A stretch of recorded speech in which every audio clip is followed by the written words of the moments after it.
ವಿಜಯಪುರ ಜಿಲ್ಲೆಯ ಕಥೆಯಾದ್ರೆ ರಾಯಚೂರು ಯಾದಗಿರಿ ಜಿಲ್ಲೆಯ ಜನ ಪ್ರವಾಹದ ಭೀತಿಯನ್ನ ಎದುರಿಸ್ತಾ ಇದ್ದಾರೆ. ಕೃಷ್ಣಾ ನದಿಯ ನಡುಗಡ್ಡೆಗಳಲ್ಲಿರುವ ಜನರಿಗೆ ಸುರಕ್ಷಿತ ಸ್ಥಳಕ್ಕೆ ಹೋಗುವಂತೆ ಜಿಲ್ಲಾಡಳಿತ ಮನವಿ ಕೂಡ ಮಾಡಿದೆ. ಇದಕ್ಕೆ ಸಂಬಂಧಪಟ್ಟಂತೆ ಒಂದು ವರದಿ ನೋಡ್ತಾ ಹೋಗೋಣ. ರಾಯಚೂರು ಯಾದಗಿರಿ ಜಿಲ್ಲೆಗೆ ಕೃಷ್ಣಾ ನದಿ ಪ್ರವಾಹದ ಭೀತಿ. ನಡುಗಡ್ಡೆ ಗ್ರಾಮಗಳ ಜನರ ಸ್ಥಳಾಂತರಕ್ಕೆ ಜಿಲ್ಲಾಡಳಿತ ಕಸರತ್ತು. ಸೇತುವೆಗಳ ಮುಳುಗಡೆಯಿಂದ ರಸ್ತೆ ಮಾರ್ಗ ಬಂದ್ ಆತಂಕ.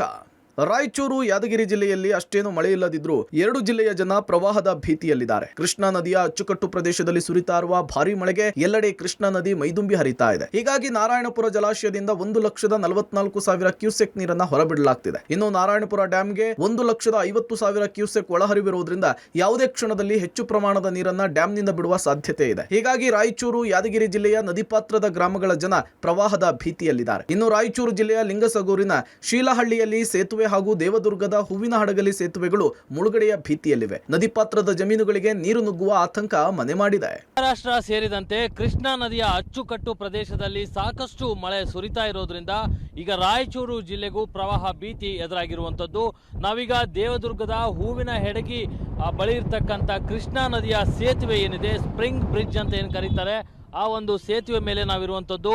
ಈ ಸೇತುವೆ ಇನ್ನೇನು ಕೆಲವು ಅಡಿಗಳಲ್ಲಿ ಮುಳುಗಡೆ ಆಗುವಂತಹ ಸಾಧ್ಯತೆಗಳಿರುವಂಥದ್ದು. ಅಂದರೆ ಈಗ ನಾರಾಯಣಪುರ ಜಲಾಶಯದಿಂದ 1,44,000 ಕ್ಯೂಸೆಕ್ನಷ್ಟು ನೀರನ್ನು ಕೃಷ್ಣಾ ನದಿಗೆ ಹರಿಸಲಾಗ್ತಾ ಇದೆ. ಹೀಗಾಗಿ ಸಾಕಷ್ಟು ಪ್ರಮಾಣದ ನೀರು ನದಿಯಲ್ಲಿ ಹೋಗ್ತಾ ಇರುವಂಥದ್ದು. ಇದರ ಪ್ರಮಾಣ ಇನ್ನೂ ಹೆಚ್ಚು ಆಗಿದ್ದೇ ಆದರೆ ಈ ಒಂದು ಸೇತುವೆ ಕೂಡ ಮುಳುಗಡೆ ಆಗುತ್ತೆ. ನಾವು ಈ ಸೇತುವೆ ಬಳಿಯಲ್ಲಿ ಇರ್ತಕ್ಕಂಥ ಒಂದು ದೇವಸ್ಥಾನವನ್ನು ತೋರಿಸುವಂಥ ಪ್ರಯತ್ನ ಮಾಡ್ತೀವಿ. ಏನು ಒಂದು ದೇವಸ್ಥಾನದ ಗೋಪುರ ಮಾತ್ರ ಕಾಣ್ತಾ ಇದೆ, ಮೇಲೆ ಒಂದು ಬಾವುಟ ಕಾಣ್ತಾ ಇದೆ. ಅದು ಹೂವಿನ ಹೆಡಗಿ ಗಡ್ಡಿಗೂಳಿ ಬಸವೇಶ್ವರ ದೇವಸ್ಥಾನ. ಅದು ಈಗಾಗಲೇ ಸಂಪೂರ್ಣವಾಗಿ ಮುಳುಗಡೆ ಆಗಿರುವಂಥದ್ದು. ಕೇವಲ ಗೋಪುರ ಮಾತ್ರ ಕಾಣಿಸ್ತಾ ಇದೆ.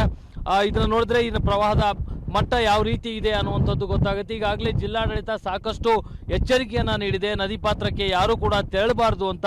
ಆದಾಗ್ಯೂ ಕೂಡ ಕೆಲವಷ್ಟು ಜನ ನದಿ ಪಾತ್ರದಲ್ಲಿ ಮೀನು ಹಿಡಿಯುವಂಥ ಕೆಲಸಕ್ಕೆ ಮುಂದಾಗಿರೋದನ್ನು ಕೂಡ ನಾವು ಕಾಣ್ತಾ ಇದ್ದೀವಿ.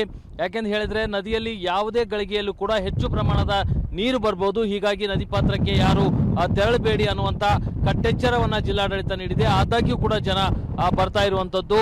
ಹಾಗೆ ಏನು ನಾವೀಗ ಈ ಸೇತುವೆಯನ್ನ ತೋರಿಸ್ತಾ ಇದ್ದೀವಿ, ಇದು ರಾಯಚೂರು ಯಾದಗಿರಿ ಕಲಬುರಗಿಗೆ ಸಂಪರ್ಕವನ್ನ ಕಲ್ಪಿಸುವಂತಹ ಮುಖ್ಯ ರಸ್ತೆ, ಮುಖ್ಯ ಸೇತುವೆ. ಇದು ಹೂವಿನ ಹೆಡಗಿ ಸೇತುವೆ.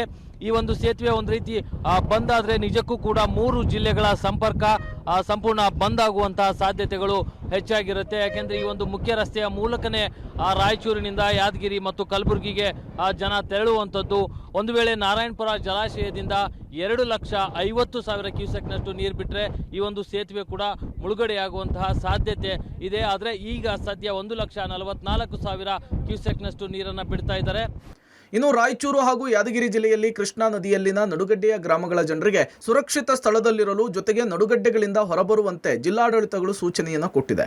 ಆದರೆ ನಡುಗಡ್ಡೆಗಳ ಜನ ಹೊರಬರಲಿಕ್ಕೆ ಒಪ್ಪದೆ ನಡುಗಡ್ಡೆಗಳಲ್ಲಿಯೇ ಉಳಿದುಕೊಂಡಿದ್ದಾರೆ. ಯಾದಗಿರಿಯ ಸುರಪುರ ತಾಲೂಕಿನ ನಡುಗಡ್ಡೆ ಗ್ರಾಮ ನೀಲಕಂಠರಾಯನ ಗಡಿಯಲ್ಲಿರುವಂತಹ ಕುಟುಂಬಗಳ ಸ್ಥಳಾಂತರಕ್ಕೆ ತಾಲೂಕು ಆಡಳಿತ ಮುಂದಾಗಿದೆ. ಸುರಪುರದ ತಹಶೀಲ್ದಾರ್ ವಿಜಯ್ ಕುಮಾರ್ ಸ್ಥಳಕ್ಕೆ ಭೇಟಿ ಕೊಟ್ಟು ಜನರ ಮನವೊಲಿಸುವಂತಹ ಪ್ರಯತ್ನ ಮಾಡಿದ್ದಾರೆ. ಆದರೆ ನಡುಗಡ್ಡೆಗೆ ಸೇತುವೆ ಇರೋದ್ರಿಂದ ಸದ್ಯಕ್ಕೆ ಸಮಸ್ಯೆ ಇಲ್ಲ ಅಂತೇಳಿ ಜನ ಹೊರಬರಲಿಕ್ಕೆ ಒಪ್ಪಿಲ್ಲ. ಮನವೊಲಿಕೆಯನ್ನು ಮುಂದುವರಿಸಿರುವಂತಹ ತಾಲೂಕು ಆಡಳಿತ ನದಿ ತೀರಕ್ಕೆ ತೆರಳದಂತೆ ವಾರ್ನ್ ಕೊಟ್ಟಿದೆ. ಒಟ್ಟಾರೆ ದಿನದಿಂದ ದಿನಕ್ಕೆ ಕೃಷ್ಣೆಯ ಒಡಲು ಭರ್ತಿಯಾಗ್ತಿದ್ದು ಯಾವ ಕ್ಷಣದಲ್ಲಾದರೂ ಕೂಡ ನದಿಗೆ ನೀರು ಹರಿಸುವ ಸಾಧ್ಯತೆ ಇದೆ. ಹೀಗಾಗಿ ನಡುಗಡ್ಡೆಗಳಲ್ಲಿ ವಾಸಿಸಿರುವಂತಹ ಜನ ಎಚ್ಚರಿಕೆಯಿಂದಿರೋದು ಅಗತ್ಯವಾಗಿದೆ. ಯಲ್ಲಪ್ಪ ಜೊತೆ ವಿಜಯ್ ಜಾಗಟ್ಕಲ್, ಪಬ್ಲಿಕ್ ಟಿವಿ.